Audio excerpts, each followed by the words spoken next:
রাত্রি 10টায় রওনা দিয়েছিলাম বৈষ্ণব দেবীর উদ্দেশ্যে, আর আজকে সকাল 10টায় এই যে এসে পৌঁছালাম দর্শন করে। হ্যাঁ, যাওয়ার সময় ঘোড়ার পিঠে গেছিলাম, কারণ হেঁটে ওঠা সম্ভব না, আমার পক্ষে সম্ভব হলেও আমার হাজব্যান্ডের পক্ষে সম্ভব না।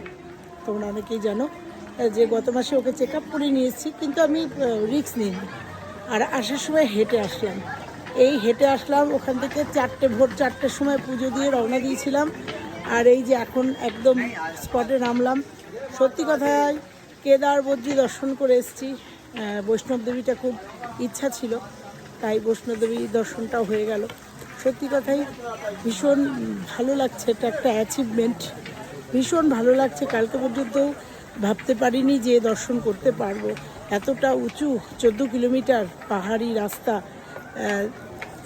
ভাবতে পারিনি। তার মধ্যে নবরাত্রি চলছে, প্রচণ্ড ভিড়। কালকে সারা রাত্রির ঘোড়ার পিঠে গেছি, গিয়ে 3টে নাগাদ পৌঁছেছিলাম। তারপরে পুজো দিয়ে ওখান থেকে 4টে কি 4:30 নাগাদ রওনা দিয়েছিলাম। তো আজকে 10টা বাজে, 10:10 হয়েছে। তো বড় ভিডিও আসছে, নিশ্চয়ই তোমরা পাবে। ভীষণ টায়ার্ড, সব থেকে বড় কথা আমার হাজব্যান্ড ভীষণ টায়ার্ড, ও আর চলতে পারছে না। তাও বলেছিলাম রাস্তা থেকে যে একটা ঘোড়া করে নাও বা একটা বিলি করে নাও, বললো না আমি সেটাই নামবো আজকে।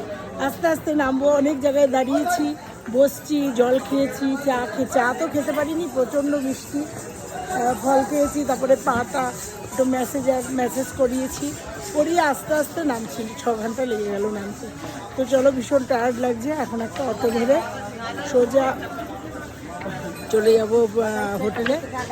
তো চলো, এইটুকু আপডেট দেওয়ার ছিল। ভীষণ টায়ার্ড, এখন বিছানায় পড়লে আর খুঁজে পাওয়া যাবে না। চলো, আমার বৈষ্ণব দেবী দর্শন কমপ্লিট। সবাই ভালো থেকো, সুস্থ থেকো। মাতাজি যেন সবার মঙ্গল করে, সবাইকে ভালো রাখে। জয় মাতাজি।